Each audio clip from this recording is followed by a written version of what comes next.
Bonsoir, vous êtes sur les 100.7 de Radio Association, compagnie de Serge Carivin pour l'émission Libre Expression.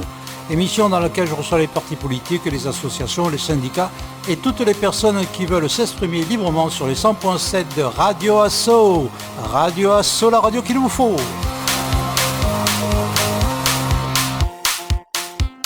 Ce soir, émission spéciale. Dans le studio, il y a Jean Sermet et Henri Casales. Jean et Henri, bonsoir. Et bonsoir. Bonsoir à tout le monde. Et notre invité par téléphone, Pierre H. Bonsoir Pierre. Oui, salut, bonsoir.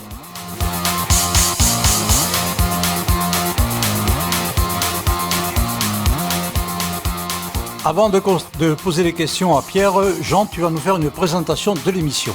Allez, on t'écoute. Oui, donc depuis quelques mois, depuis plus de 6 mois déjà, donc les États ukrainiens et russes sont rentrés en guerre. Et bien sûr, moi je suis, comme vous le savez, militant à la CNT-AIT. La CNT-AIT est opposée donc à toutes les guerres opposant des nationalismes en particulier. Et donc, comme nous sommes en même temps membres de l'Association internationale des travailleurs, nous sommes en contact avec des groupes donc, qui sont en Russie, en Ukraine ou également au Biélorusse. Et nous avons ressenti le besoin de faire quelque chose par rapport à toutes les personnes qui étaient absolument opposées à cette guerre.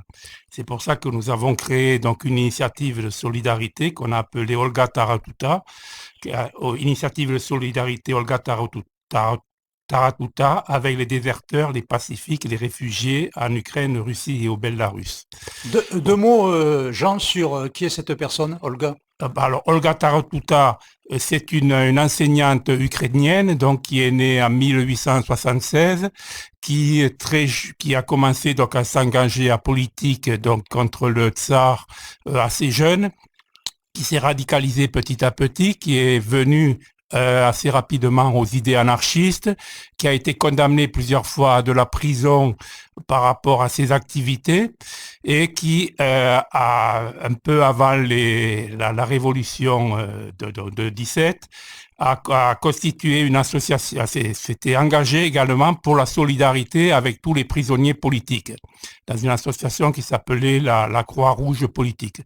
Bon, et en fait, comme elle s'est aperçue très rapidement que les prisonniers anarchistes étaient particulièrement maltraités, etc., elle a créé une association, elle a participé à la création d'une association à Kharkov qui s'appelle la Croix-Noire anarchiste, en soutien avec tous les prisonniers politiques anarchistes. Bon, et en fait, pour elle, disons que elle a participé à cette association qui a connu un certain développement et qui a été très très fortement combattue par tout le pouvoir par le pouvoir bolchevique, et en particulier le pouvoir stalinien. Et en fait, en 1938, Olga Taratuta a été exécutée par les polices politiques bolcheviques. Voilà. Donc c'est pour ça qu'il nous a paru particulièrement symbolique de reprendre cette personne pour donner un nom donc, à notre initiative. Donc, alors, cette initiative actuellement, on essaye de faire plusieurs choses. Bon, on est en contact, comme je l'ai dit, avec des organisations anarchistes qui sont en Pologne, en Ukraine, en Russie et même au Biélorusse, et on essaye donc de leur apporter une aide. Un petit peu matériel, mais également et surtout en soutien à des prisonniers qu'il y a actuellement. Bon, actuellement, par exemple, en Russie, il y a énormément de personnes, pas seulement anarchistes d'ailleurs, et de personnes de toute opinion politique qui sont opposées à la guerre et qui sont violemment réprimées par le pouvoir poutinien. Bon, donc nous avons fait pour l'instant donc deux bulletins.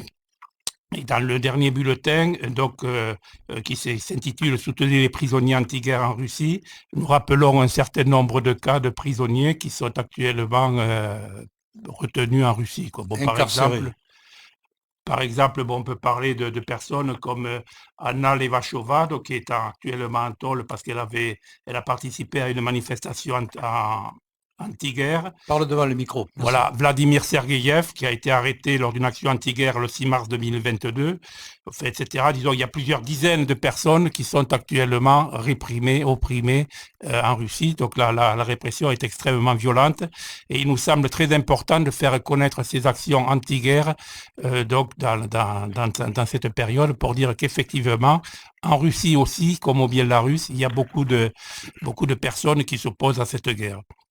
Voilà à peu près donc, ce que je peux dire par rapport à cette initiative. En préambule. Alors, bon, nous sommes donc en lien avec des organisations anti-guerre en Russie, en particulier la Croix-Noire anarchiste qui existe donc en Russie, et on peut envoyer éventuellement de l'argent pour aider. Donc s'il y a des personnes qui ont envie de participer à cette solidarité, elles peuvent le faire en prenant contact avec nous. Également, on peut donner des adresses de prisonniers actuellement à qui on peut écrire et on peut donner des modèles de russe en cyrillique, puisqu'en fait les lettres qui ne sont pas en cyrillique sont refusées par l'administration pénitentiaire russe pour envoyer donc des courriers, etc. Voilà. Alors nous avons donc en ligne Pierre H. Oui, bonjour. Donc ta première question, Jean ou Henri, quelle question vous avez à lui poser? Oui, où est-ce qu'on en est à peu près donc de ce mouvement anti-guerre actuellement en Russie, puisque je sais que tu as été en contact avec des personnes il y a encore pas très longtemps, quoi. Oui, merci. Donc effectivement, nous sommes en contact en fait avec des anarchistes en Russie depuis plusieurs années, déjà même avant le conflit. Ce qu'il faut savoir, c'est que Poutine, même avant le conflit, réprime de toute façon toute opposition politique, y compris les mouvements révolutionnaires, les mouvements anarchistes. Donc les compagnons en Russie étaient déjà plus ou moins tenus à une forme de semi-clandestinité pour éviter une répression qui était quand même assez terrible. Lorsque la guerre a été déclarée par Poutine, je crois qu'il faut être très très clair pour les auditeurs, hein. Il est évident qu'on est face à une agression de la Fédération de Russie. C'est bien des chars russes qui ont envahi le territoire de l'Ukraine et il n'y a pas d'ambiguïté par rapport à ça. Donc,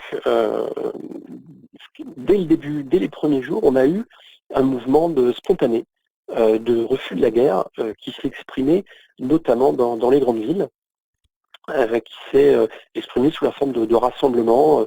Les gens sortaient dans la rue avec des pancartes disant non à la guerre, des étudiants organisaient des rassemblements, des artistes aussi pendant les concerts, etc.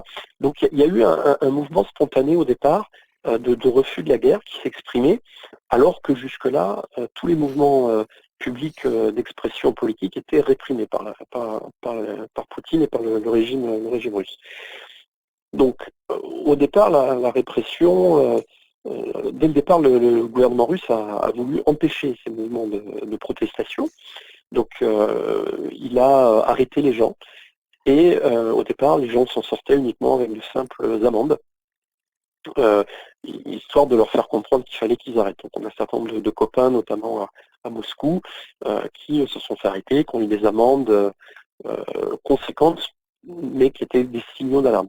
Et en fait, très rapidement, c'est-à-dire quelques semaines après le début de la guerre, il y a une nouvelle loi qui a été votée par le Parlement russe qui réprime les fake news sur l'armée russe. Donc, les fake news sur l'armée russe, ça consiste d'abord à dire qu'il y a une guerre. Voilà. Puisqu'officiellement, en Russie, le discours officiel, c'est qu'il n'y a pas de guerre, il y a une opération spéciale, mais pas de guerre. Donc si vous employez le mot guerre pour définir ce qui se passe en Ukraine, vous êtes considéré comme quelqu'un qui fait des fake news. Et là, par contre, ça peut aller jusqu'à de la prison. Et donc, assez rapidement, les gens se sont fait arrêter et on est passé de l'amende à la condamnation à de la prison avec sursis, voire de la prison ferme. Il y a aussi quelques mouvements de résistance un peu plus actifs qui se sont exprimés, avec notamment des centres d'enrôlement militaire qui ont été brûlés, qui ont été attaqués.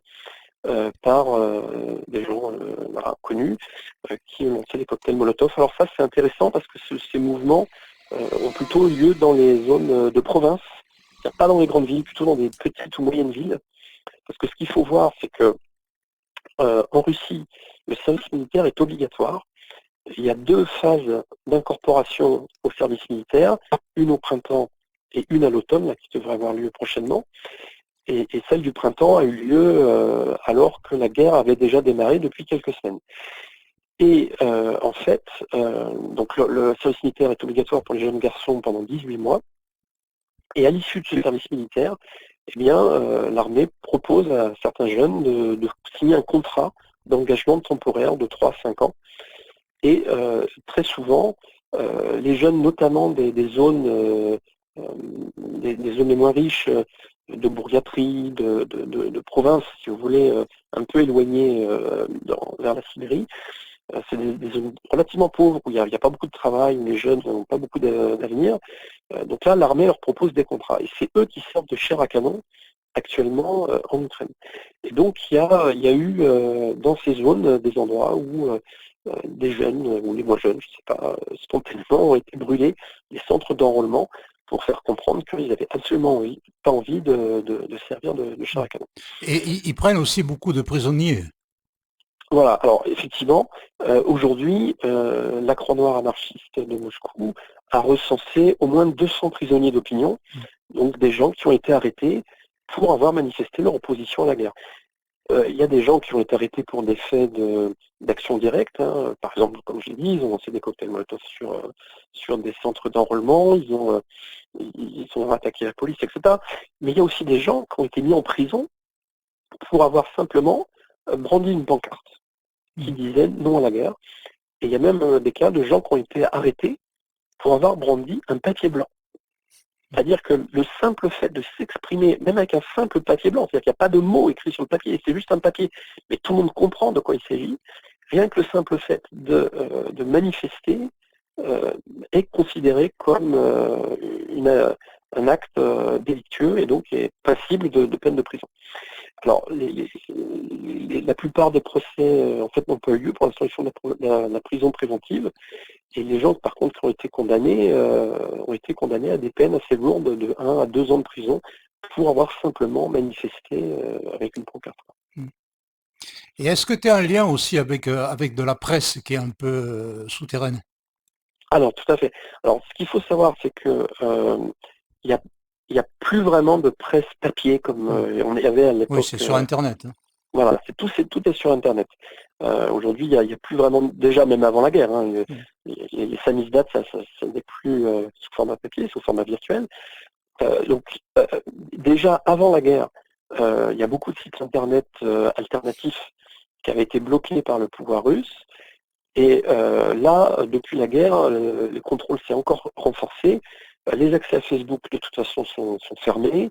Les VPN sont contrôlés. Les sites Internet, nous on était en contact avec le groupe Astronom, qui était un mouvement anarchiste, qui était le plus gros site Internet, si vous voulez, en Russie, de la tendance anarchiste. Il a été fermé par Poutine récemment. Voilà. Donc en fait, les sites Internet continuent, mais ils continuent de l'étranger. Et ils sont plus ou moins accessibles en Russie via des VPN.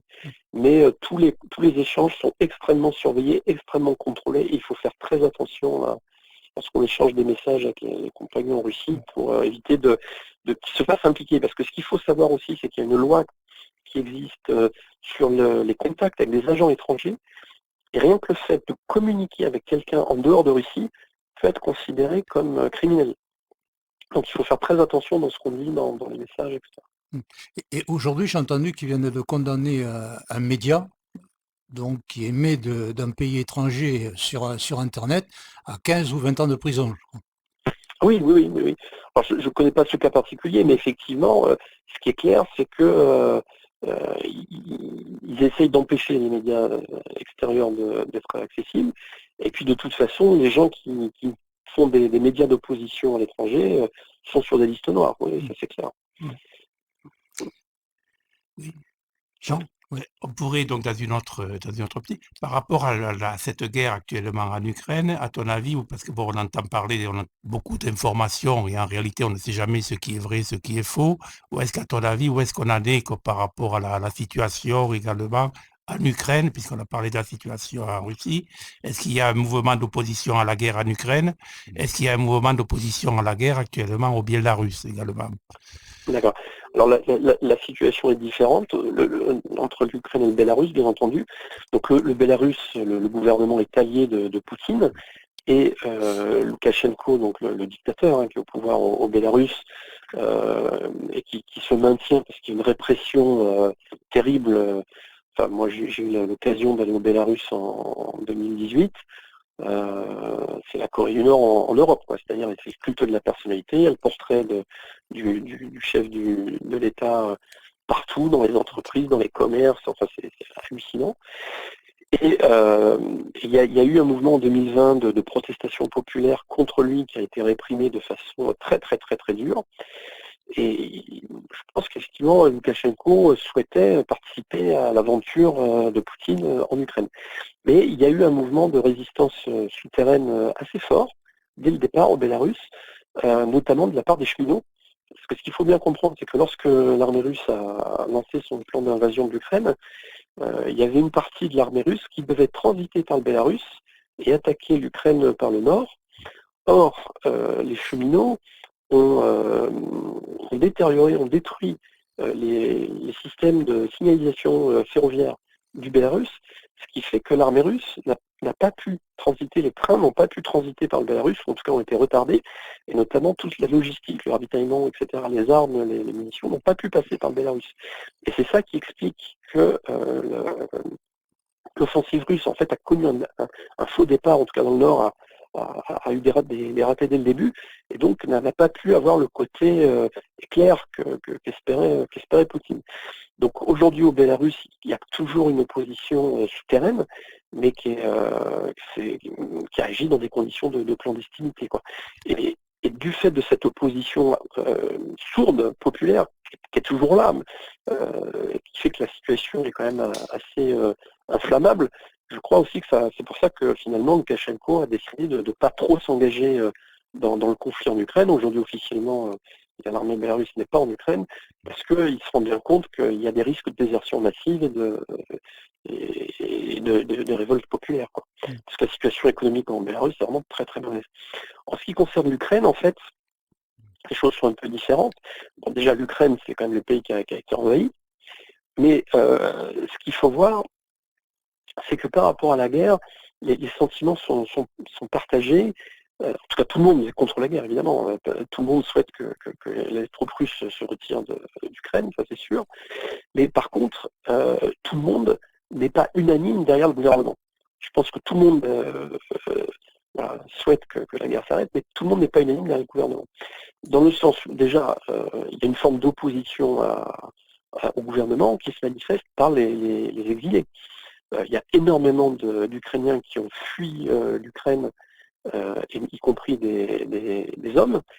Et ces gens-là, en fuyant l'Ukraine, montrent qu'ils ne sont pas prêts à mourir pour le gouvernement ukrainien, quoi. Voilà.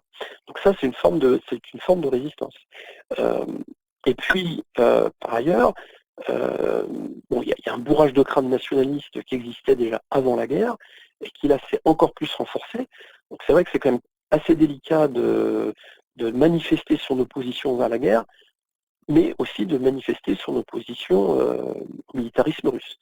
À ma connaissance, le seul groupe qui réussit à avoir des idées à peu près claires sur la question s'appelle le groupe Assembleia, qui se trouve à Kharkov. C'est un média indépendant, un média anarchiste avec qui on est en contact. Et donc eux, à la fois, participent à des actions de solidarité avec les gens qui sont bombardés, ils participent à ces actions de solidarité pour faire face à l'invasion, mais en même temps, ils continuent de rappeler que les patrons ukrainiens se comportent comme les pires des salauds, puisqu'ils profitent de la guerre pour ne pas payer les gens, pour les mettre dans des situations pas possibles. Il dénonce aussi la corruption de l'élite politique ukrainienne, qui est absolument incroyable. Ce qu'il faut voir, c'est que Kharkov est encore sous les bombes. Hein. Kharkov est complètement détruite, le centre historique est détruit. Mais le maire a déjà organisé le plan de reconstruction de Kharkov et il a déjà attribué le marché à un de ses amis qui n'a aucune compétence sur la matière. Voilà. Je te coupe, Pierre. Est-ce que Oui, tu pourrais nous expliquer un peu plus en détail quel est le régime qu'il y a en Ukraine? L'Ukraine, si vous voulez, c'est un régime libéral, capitaliste. Au niveau politique, c'est sensiblement proche de ce qu'on a ici, dans le sens où c'est un régime parlementaire. Par contre, la grande différence, c'est que c'est un des régimes, des États les plus corrompus du monde. C'est-à-dire que Zelensky, qui avait été élu justement sur la promesse de finir avec la corruption, s'est fait rattraper par le système, et les Panama Papers, on ne sait plus, enfin, ont démontré que même Zelensky avait mis de l'argent de côté, enfin, il avait été corrompu, avait mis de l'argent à l'étranger. Donc l'Ukraine, si vous voulez, c'est un système qui est ultra corrompu. Juste pour vous donner un exemple, on parle beaucoup des ressources agricoles de l'Ukraine. C'est vrai que c'est un pays qui est très très riche en ressources agricoles. Par exemple, pour le poulet, c'est un pays qui a une très forte production de poulet et dont la production d'ailleurs commence à être exportée en Europe et est en train de menacer les productions européennes de poulet. Ce qu'il faut voir, c'est que la production de poulet en Ukraine, c'est une personne, une entreprise, il a 90% du marché.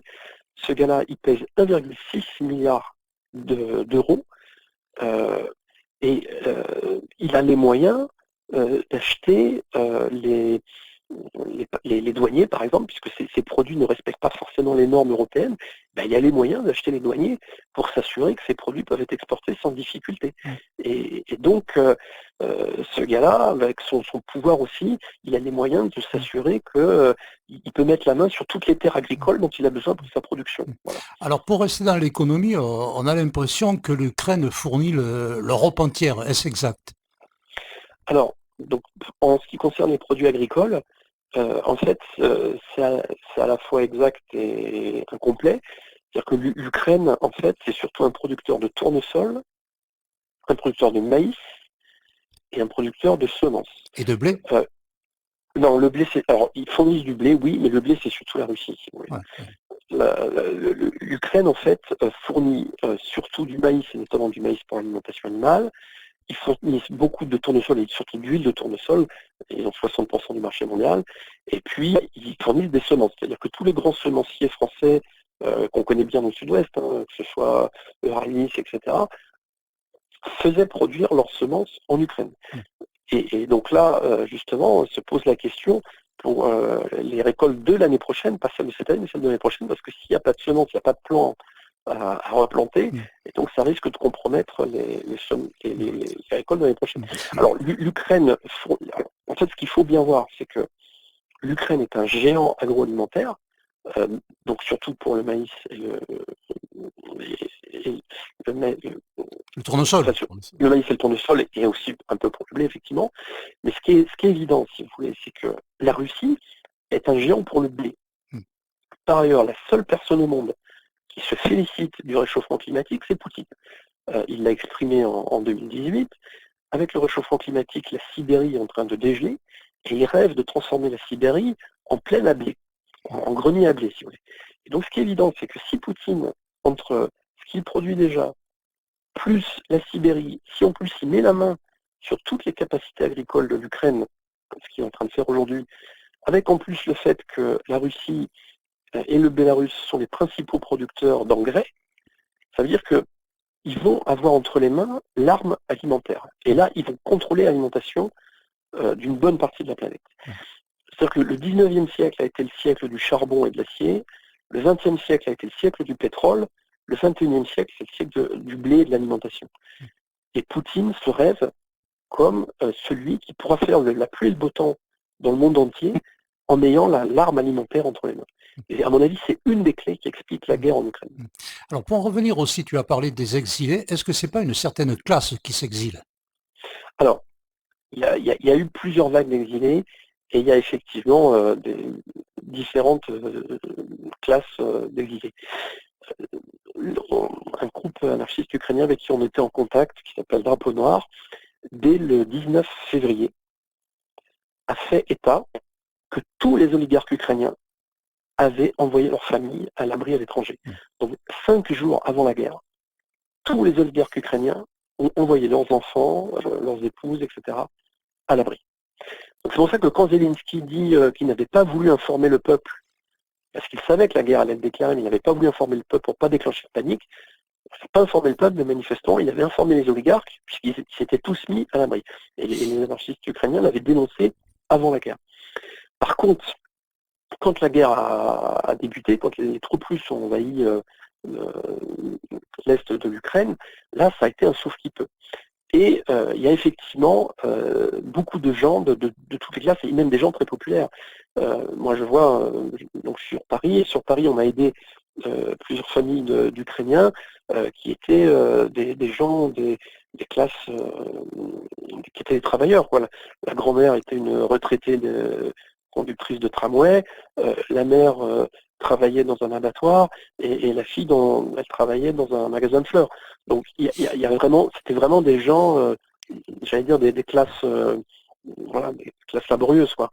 Après, ce qui est sûr, c'est que comme elles n'avaient pas de possibilité de travailler en France, elles ont dépensé toutes leurs économies. Donc ça veut dire qu'il fallait quand même un certain bagage économique pour pouvoir s'exiler.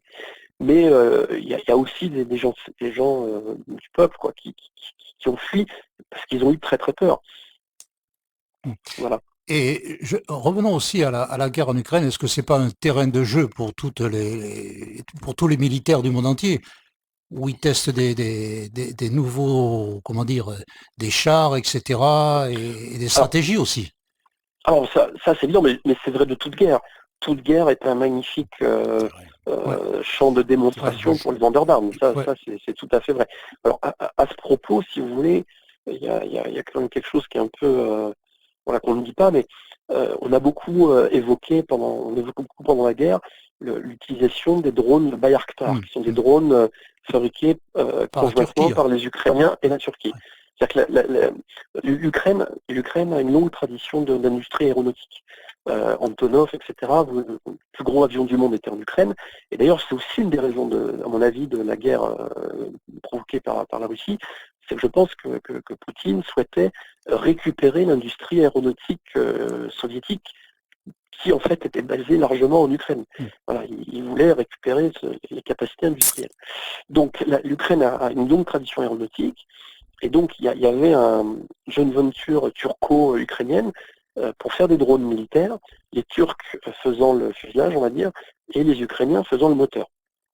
Alors, avant la guerre, donc en 2019-2020, il se trouve que l'Éthiopie a déclenché une guerre impérialiste contre une province qui s'appelle le Tigré, etc. Bon.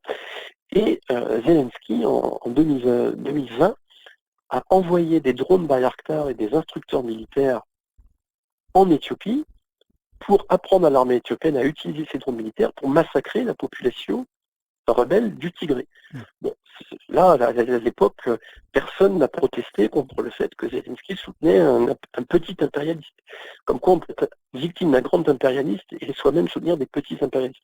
Donc effectivement, la guerre en Éthiopie a servi de champ d'expérimentation pour l'utilisation des drones Bayraktar. Le Rojava a aussi servi de champ d'expérimentation pour l'utilisation de ces drones, puisque ces drones sont utilisés actuellement contre les YPG et la Fédération du Nord-Est de la Syrie qui essaye de lutter à la fois contre les islamistes et contre le régime turc. Et aujourd'hui, voilà, ils sont utilisés en Ukraine. Après, c'est évident aussi que la Russie est peut-être le deuxième ou le troisième fournisseur d'armes au monde, enfin dans le peloton de tête. Et ils ont besoin aussi de démontrer à leurs clients l'efficacité de leur machine de mort. Et donc les deux côtés utilisent la guerre comme une démonstration de leur puissance, de la capacité de destruction. Comme à la France avec César. Exactement. Comme la France avec César. Mais ce qu'il faut voir, alors ça c'est quelque chose qu'on n'entend pas, mais voilà, donc la France démontre effectivement ses canons, Mais quand on dit qu'on envoie des armes, ce qu'il faut bien comprendre, c'est que les armes, que ce soit les Américains, que ce soit nous, ces armes, on ne les donne pas. Il va bien falloir à un moment ou un autre que les Ukrainiens nous les remboursent, nous les payent. Voilà. Et c'est là où c'est la guerre, si vous voulez, pour la guerre pour l'après-guerre, pour la reconstruction, est déjà en cours, pour savoir qui va mettre la main sur les marchés de reconstruction et qui va mettre la main sur les ressources agricoles de l'Ukraine, que ce soit les terres, etc., puisque, en fait, il est fort à parier que l'Ukraine va devoir hypothéquer les terres, ou en tout cas les productions agricoles, pour rembourser toutes les armes qu'on leur envoie. Donc, en fait, cette guerre sert à alimenter le commerce des armes avant tout, quoi. Et ces gens-là n'ont pas intérêt à ce que la guerre s'arrête. Et sur la centrale nucléaire, quelle est ton opinion, toi? Alors, parce qu'on ne sait pas si c'est les Russes, si c'est les Ukrainiens, on n'y comprend rien là. Alors, j'ai pas d'infos particulières par rapport à ce qui se passe autour de la centrale, puisque les gens avec qui nous sommes en contact sont plutôt de la région de Kharkov, et donc ils sont pas vraiment liés à cette centrale. Mais mon opinion après, c'est que tout ça montre que c'est extrêmement dangereux d'avoir des centrales nucléaires et que il faut essayer de trouver une alternative le plus vite possible, que ce soit là-bas, que ce soit ici. C'est beaucoup trop grave, parce que ce soit les Russes, que ce soit les Ukrainiens, si demain la centrale pète, on va tous être dans une situation très très grave, quoi. Donc, mais c'est devenu un moyen de pression. Ah mais bien sûr. Et tout est possible, tout est imaginable. On peut tout à fait imaginer que les uns ou les autres fassent des coups pour essayer de faire accuser l'autre. Là, de toute façon, je ne sais plus qui disait que dans une guerre, la première victime, c'est la vérité. Je veux dire, il y a des intox dans tous les sens, ça c'est évident. Et c'est très difficile de garder la tête froide et de ne pas tomber dans le panneau ni des uns ni des autres, quoi. Même si, effectivement, je le répète, c'est évident que c'est l'armée russe qui a envahi l'Ukraine, ça, il n'y a pas de discussion. Mais il n'empêche, quoi. Et pour toi, le rôle d'Erdogan par rapport à la Turquie? Là, on observe une restructuration des équipes géopolitiques, et Erdogan joue sur du velours, parce que il se place en intermédiaire entre effectivement les deux belligérants. Ça lui redonne une légitimité. Faut voir aussi que va bientôt y avoir des élections en Turquie, il me semble bien, en 2023. Et donc Erdogan, le bilan économique d'Erdogan est catastrophique. 80% d'inflation. Mais oui, c'est catastrophique. La situation en Turquie est quand même extrêmement tendue. Il a besoin de donner des gages à sa population pour montrer que tous ces efforts de diplomatie internationale, etc., redonnent de la légitimité à son pouvoir, quoi. Voilà. On va revenir peut-être au sujet des réfugiés, non, Jean? Oui. Je voulais parler également par rapport au problème du nationalisme, parce qu'actuellement, j'ai entendu dire qu'en Ukraine, il y avait un regain très farouche, disons, du nationalisme, en remettant par exemple l'ukrainien, qui est une langue qui est quand même très très proche du russe, en faisant la langue officielle et qui est uniquement qu'on est uniquement autorisé à parler, enfin, etc. Et par rapport à ça, est-ce que tu peux nous dire ce que tu en penses, quoi, de tout ça? Donc en fait, l'Ukraine, c'est une mosaïque, hein. Il y a différentes populations. Évidemment, la grande majorité, c'est des Ukrainiens ukrainophones. Il y a une forte minorité d'Ukrainiens russophones, mais il y a aussi des gens qui parlent le hongrois. Il y a des communautés grecques. Enfin bon, même si de moins en moins, mais quand même, il y avait quand même une mosaïque de langues, il y avait une mosaïque d'origine dans l'Ukraine historiquement. Ce qu'il faut voir, c'est que l'arrivée des nationalistes après la chute du mur a fait que les nationalistes ont voulu absolument créer un schisme, une rupture entre l'Ukraine et la Russie. Et donc, il y avait un programme politique des nationalistes ukrainiens pour ukrainiser, c'est-à-dire rendre obligatoire la langue ukrainienne sur tout le territoire. Et ils ont même, j'allais dire, introduit des différences dans la langue ukrainienne pour inventer des nouveaux mots, mis en place des nouvelles des expressions, de façon à être sûr qu'il y avait une rupture entre l'ukrainien et le russe, puisque les langues étaient un peu mélangées, si on veut, avant. Et donc là, du fait de la guerre, cette politique de nationaliste autour de la langue prend des proportions incroyables. Et donc effectivement, les nationalistes ukrainiens profitent de la situation pour obliger la population à utiliser l'ukrainien comme seule langue. Et donc ce qui fait que nous, par exemple, les familles ukrainiennes qu'on aide sur Paris, nous ont expliqué leur désarroi, parce que quand elles ont dû fuir, elles se sont pris des bombes russes, de la Fédération de Russie sur la tête, elles ont fui à cause des bombes russes. Lorsqu'elles sont arrivées à Kiev pour demander de l'aide, elles ont été rejetées à Kiev parce que comme ces gens-là ne parlaient pas l'ukrainien, ne parlaient que le russe, elles ont été traitées de traîtres. Elles ont été considérées comme des traîtres. Alors, et c'est ça aussi qui explique que ces gens-là, finalement, se sont retrouvés réfugiés en France parce qu'elles se sont abandonnées. Elles disent, moi je me souviens, la maman me disait, voilà, les Russes nous bombardent alors qu'on parle russe, les Ukrainiens nous refusent l'aide parce que on ne parle pas ukrainien. Finalement, on est de nulle part et personne ne veut de nous et tout le monde nous déteste, quoi. Je vais te demander aussi toutes les aides qui sont faites, toutes ces collectes qui sont faites en France, est-ce que ça arrive directement aux Ukrainiens ou alors c'est géré par d'autres organismes? Alors, ça je ne sais pas, j'ai pas d'informations particulières. Je sais qu'il y a, par exemple, l'association médicale franco-ukrainienne qui collecte du matériel médical.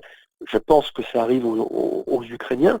Maintenant, ce que me disent les réfugiés ukrainiens avec lesquels je suis en contact, c'est que eux, ils pensent que même si ça arrive en Ukraine, ça va être détourné par les corrompus. Après, si vous voulez, il y a deux niveaux d'aide. Il y a l'aide solidaire, ce que nous on peut faire, ce que vous pouvez faire, d'envoyer des vivres, d'envoyer un peu d'argent, etc. Là, si vous voulez, des dons en nature, etc., ça, à mon avis, ça va à peu près sur le territoire ukrainien. Et après, il y a l'aide internationale. Alors là, c'est pas du tout la même échelle. Là, on parle de millions d'euros, voire de milliards d'euros. Et là, ce qui est sûr, c'est que l'aide internationale va aller dans la poche des politiciens. C'est détourné, quoi. Ah oui, ça c'est clair. En tout cas, pour les gens en Ukraine avec qui moi j'ai pu discuter, que ce soit par visio ou les réfugiés ukrainiens avec lesquels j'ai pu discuter, pour eux, il n'y a aucun doute que l'aide internationale va être détournée. Et est-ce qu'il y a une association qui a été créée des Ukrainiens en France ou pas? Alors, il y a des associations d'Ukrainiens en France qui existaient avant le conflit. Alors, moi, personnellement, je me suis rendu à plusieurs de leurs rassemblements sur Paris en solidarité. Maintenant, ce qu'il faut voir, c'est que les Ukrainiens en France, avant la guerre, c'était souvent des cadres, c'est-à-dire des gens qui travaillaient pour des multinationales ou voilà, qui avaient une situation plutôt bien établie. Ce qu'on disait tout à l'heure, une classe supérieure. Voilà, c'est plutôt ça. Ces gens-là, alors ce qui n'est pas vrai dans tous les pays, en Pologne par exemple, c'est pas du tout le cas. En Pologne, les Ukrainiens sont plutôt les travailleurs immigrés, c'est ceux qui font tous les sales boulots dont personne ne veut, quoi. Mais en tout cas en France, c'est pas ça. Et les discours, les manifestations sont quand même très très conservateurs, c'est des discours de droite, quoi. C'est pas voilà, c'est pas des gens avec qui spontanément en France on serait solidaire. Et après, un truc qui est quand même très très regrettable, moi je me souviens aux premières manifs contre la guerre, donc organisées par la communauté ukrainienne de Paris, il y avait donc une marée de drapeaux ukrainiens, ce que je peux comprendre. Et par contre, il y avait 2 drapeaux rouges et noirs. Et là, j'ai été discuter avec les gens pour comprendre. Je leur ai dit, mais les drapeaux que vous avez, est-ce que c'est les drapeaux des Makhnovistes, c'est-à-dire des insurgés ukrainiens anarchistes des années 20, ou est-ce que c'est des drapeaux des bandéristes, du nom de Stepan Bandera, qui étaient des nationalistes nazis et les gars, moi j'aurais parlé en russe, je trouve que je parle russe, j'aurais parlé en russe, ils m'ont dit très clairement, non, c'est le drapeau de Stepan Bandera. D'accord, donc ça veut dire, alors encore une fois, c'était que 2 drapeaux sur des milliers, donc je ne dis pas qu'ils sont tous comme ça, c'est une minorité. Mais c'est regrettable que les associations ukrainiennes tolèrent ces gens-là dans leur rang, parce que finalement, ça donne aussi de l'eau au moulin de Poutine. Voilà, vous voyez ce que je veux dire. Oui. Et voilà. Jean Oui, parce que ou Henri? justement, donc il y a ce problème de l'extrême droite en Ukraine, quoi, et donc en particulier du rôle qu'a joué des soutiens des nazis en Ukraine pendant la Seconde Guerre mondiale, qui donne un petit peu du grain à moudre à Poutine, et où justement le mouvement d'extrême droite en Ukraine, quelle est sa réalité actuellement? Est-ce que ça repose sur quelque chose ou pas, quoi? Non, alors, en termes militants, avant-guerre, ils ont eu un petit moment de succès, j'allais dire, pendant les événements de Maïdan en 2014, où c'est vrai qu'ils ont pu représenter une force politique importante, des mouvements d'extrême droite très durs. Et en fait, après, par le jeu politique, le jeu de l'intégration politique, et puis aussi la corruption, etc., un certain nombre de politiciens d'extrême droite ont compris qu'ils avaient plus à gagner en titre personnel, à s'intégrer dans le jeu politique classique, à devenir des politiciens corrompus normaux, plutôt que de rester dans des groupuscules d'extrême droite. Donc il y a eu un reflux de l'extrême droite néo-nazie. Au moment où la guerre a été déclenchée, c'était extrêmement marginal, de la même façon qu'ici en France, l'extrême droite néo-nazie existe, mais c'est marginal, quoi, voilà. Donc quand Poutine dit que c'est tous des nazis, c'est une exagération, quoi. Maintenant, c'est sûr que le déclenchement de la guerre leur a redonné un certain écho, notamment parce que les militants les plus acharnés sont dans les troupes d'élite, sont dans les troupes d'élite et participent au combat, quoi. Maintenant, ce qui est clair, c'est que le nationalisme ukrainien est extrêmement fort aujourd'hui. Alors, le nationalisme ukrainien n'est pas néo-nazi, c'est pas ce que je suis en train de dire, mais c'est quand même un nationalisme où il n'y a plus de retour en arrière possible, quoi. C'est-à-dire, il ferme les portes, et donc c'est un nationalisme qui n'envisage aucune réconciliation possible avec les Russes, avec le peuple russe, je veux dire, et ce qui prend des dimensions complètement dingues. Par exemple, vous prenez Odessa. Odessa, c'est une ville qui a été créée par Catherine de Russie. C'est une ville russophone, russe de culture, russophone. Ils en sont à démonter toutes les statues de Pouchkine et des artistes russes. Et ça, c'est pas normal, quoi. Henri, tu as une question? Non, mais par rapport, c'est un peu décalé peut-être, mais tu as fait référence à Makhno et au makhnovisme. Bon, je pense que ce serait peut-être intéressant, comme tu as connais la documentation, je pense, de faire peut-être un point d'histoire par rapport à ça. Oui, alors, ce qu'il faut voir, c'est que donc l'Ukraine a été un royaume très puissant à l'époque du Moyen-Âge et de la Renaissance. Et au XVIIe, XVIIIe siècle, l'Ukraine, en fait, ensuite a été envahie et divisée entre plusieurs empires. Une partie de l'Ukraine était dans l'Empire austro-hongrois, une partie de l'Ukraine était dans l'Empire russe et une partie dans l'Empire ottoman. Et en fait, lorsque éclate la révolution, donc pendant la Première Guerre mondiale, l'Allemagne donc impériale et l'Autriche-Hongrie combattaient la Russie sur le territoire de ce qui est aujourd'hui l'Ukraine, mais qui était à l'époque le territoire de l'Empire austro-hongrois et le territoire de la Russie. Et lorsqu'éclate la révolution russe, eh bien, la partie de l'Ukraine qui était en Russie, dans la Russie impériale, se soulève et prend de fait son indépendance.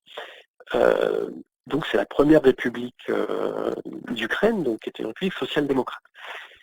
Mais la situation est extrêmement agitée parce que, si vous voulez, il y avait des armes partout, il y avait des soldats qui avaient déserté avec leurs armes. La première république d'Ukraine se trouve confrontée prise en étau entre l'Empire austro-hongrois et l'Allemagne d'un côté et la jeune République soviétique de l'autre, plus les troupes blanches qui opèrent sur le territoire. Donc tout ça pour vous dire que dans les périodes 1917-1920, l'Ukraine, c'était un beau bazar avec énormément de groupes armés insurgés un peu partout. Et dans le sud de l'Ukraine, il se trouve que les paysans du sud de l'Ukraine, qui avaient été maintenus en esclavage à l'époque tsariste, finalement apprécient beaucoup la liberté que leur a procurée la Révolution. Et ils décident de préserver jalousement cette liberté. Et comme ils ont des armes, ils décident de s'organiser pour qu'ils puissent s'organiser collectivement et de façon dont eux ont décidé, sans que personne ne leur impose leur façon de voir, que ce soit les Austro-Hongrois, les Allemands ou les Soviétiques. Et ils placent à leur tête un jeune ouvrier d'origine paysanne qui s'appelle Makhno, et qui en fait était un anarchiste. Et donc, ces gens-là, si vous voulez, à partir d'un petit village qui s'appelle Gouliaï-Poyé, commencent à faire tache d'huile. Et au départ, donc ces paysans anarchistes du sud de l'Ukraine s'allient avec les soviétiques pour battre les Russes blancs, donc les aristocrates, et pour battre les Allemands. Et par contre, très vite, il s'avère que les communistes, les bolcheviks, ne souhaitent pas préserver le régime de liberté des paysans ukrainiens. Ils veulent leur imposer un système soviétique très encadré, réquisitionner les récoltes, etc. Et les paysans du sud de l'Ukraine, qui sont battus pour leur liberté, ne veulent pas du tout tomber sous une nouvelle dictature qui serait la dictature communiste. Et donc, dans la guerre civile entre les Blancs et les forces révolutionnaires, s'ajoute une autre guerre civile entre les paysans insurgés du sud de l'Ukraine avec à leur tête Makhno et les Rouges, et les communistes. Donc, on est dans une zone donc il y a beaucoup de détachements insurgés, de rébellions, etc. etc. Ce qu'il faut savoir, c'est que les Blancs essayent de battre les Rouges et montent vers Moscou. Or, c'est les paysans anarchistes qui, en attaquant les Blancs à revers sur l'île de la Pérégoska, mettent en déroute l'armée blanche et battent les Blancs. Donc ce qu'on peut dire, c'est que c'est la victoire des anarchistes en 1919 sur les Blancs qui a sauvé la révolution russe. Mais dès que les anarchistes réussissent à libérer un territoire, la première chose qu'ils font, c'est qu'ils libèrent les prisonniers, ils abolissent la propriété, ils mettent en place des communes. Donc les makhnovistes, les anarchistes, mettent en place un système de liberté communale, de liberté d'organisation dans toutes les zones où ils s'installent. Ils autorisent la liberté de la presse, etc., etc. Et ça, c'est insupportable pour les communistes, parce que ça veut dire qu'un autre modèle de révolution est possible que la révolution communiste, et en plus, ce modèle-là plaît beaucoup aux paysans. Donc, ça commence à se faire tache d'huile. Donc, dès que Trotsky, qui était chef de l'armée rouge, est débarrassé grâce aux anarchistes de l'armée blanche, il donne ordre à l'armée rouge de massacrer les anarchistes de façon à les liquider définitivement. Et donc, c'est la deuxième partie de la guerre civile, entre 1920 et 1921, où l'armée rouge, qui était quand même beaucoup supérieure en nombre et en équipement, finit par liquider le mouvement révolutionnaire makhnoviste, et Makhno qui est obligé de s'enfuir, donc il s'enfuira en Roumanie, en Pologne, et finira sa vie en France, où il va mourir en 1934. Il était ouvrier à Renault, et il est enterré actuellement au Père-Lachaise. Voilà. J'espère que c'était pas trop confus. Voilà. Est-ce que tu penses qu'il peut y avoir un renversement de Poutine? Alors, ça, c'est assez compliqué à prédire, je ne sais pas. Ce qui est sûr, si vous voulez, c'est que même s'il y a un mouvement d'opposition, il n'est pas forcément majoritaire, et en tout cas, les gens ont peur. Voilà. les gens ont peur. Et par ailleurs, les gens qui étaient contre Poutine, il y a beaucoup de gens anti-Poutine, mais qui étaient plutôt des libéraux, ce qu'on pourrait dire des libéraux. Beaucoup de ces gens-là sont partis à l'étranger. Ce que nous disaient les copains de Moscou, c'est que les premières manifestations contre la guerre, au début de la guerre, rassemblaient un spectre très très large d'opinions. Vous aviez des libéraux, des gens pro-occidentaux, jusqu'à l'extrême gauche et les anarchistes. Mais les libéraux, qui sont souvent des gens qui avaient des moyens financiers, il y en a beaucoup qui ont fui la Russie. Donc, ça veut dire que l'opposition anti-Poutine existe, elle est là, mais elle n'est pas majoritaire et je ne pense pas qu'ils ont les moyens réellement aujourd'hui de le renverser. de renverser. Ouais. Et par rapport aux sanctions économiques qui sont prises contre la Russie, est-ce que tu penses, comme on dit à l'heure actuelle, que ça a très peu d'effet? Alors, moi, j'ai discuté récemment avec des amis qui étaient de retour de Moscou. Non, il y a quand même. Alors, c'est paradoxal parce qu'il y a des effets positifs. En fait, si vous êtes à Moscou, de ce que j'ai compris, ça ne se sent pas. Voilà. Mais Moscou, si vous voulez, c'est l'élite, c'est la bourgeoisie, c'est les gens qui ont des moyens. Donc aujourd'hui, les moscovites ont les moyens. Voilà. Par contre, là où ça commence à se faire sentir, c'est plutôt dans les zones périphériques, etc., où là, il n'y a pas l'abondance qu'il peut y avoir à Moscou, il n'y a pas les amortisseurs sociaux comme à Moscou, et surtout les gens n'ont pas forcément de réserve. Donc oui, peut-être qu'il y aura des incidences, mais plus à moyen terme. Voilà.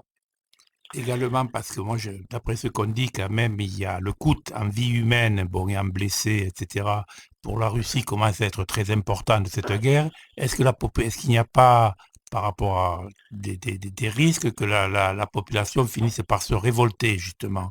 Parce qu'en fait, on commence à parler de dizaines de milliers de morts en Russie, de soldats morts, etc. Est-ce que donc il y a, je veux dire, est-ce qu'il n'y a pas des possibilités de ce côté-là aussi?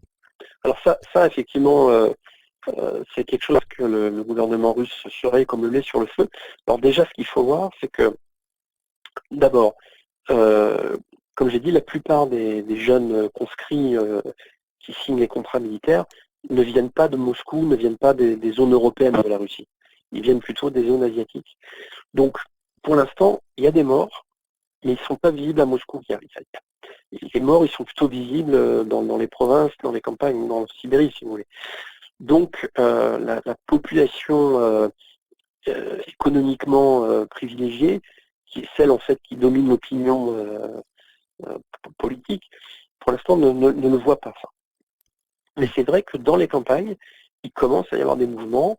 Il y a eu on l'a mis sur le site de Olga Taratuta, il y a des femmes qui ont envoyé des lettres pour demander où était leur mari, qu'elles souhaitaient que leur mari revienne, et ça. Il commence à y avoir des mouvements de protestation par rapport à ça,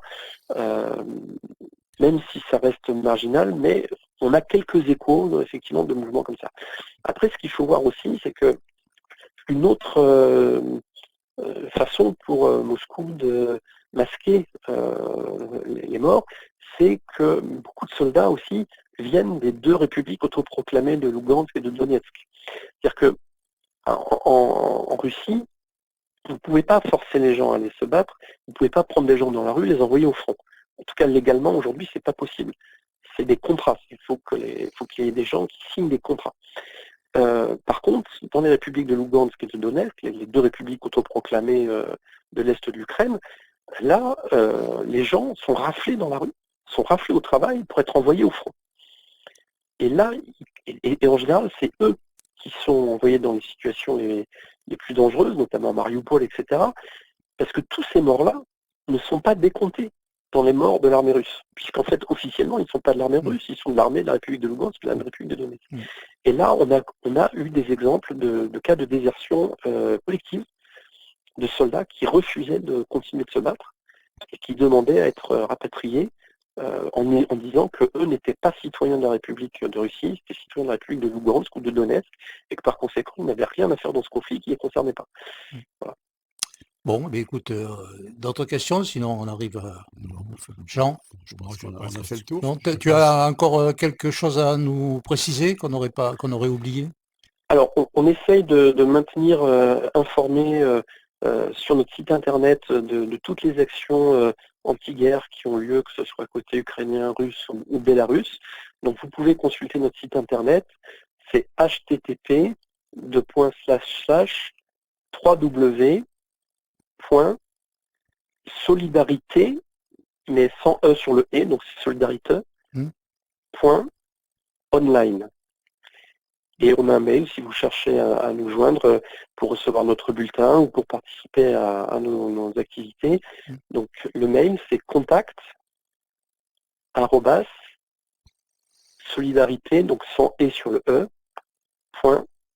.online, O-N-L-I-N-E.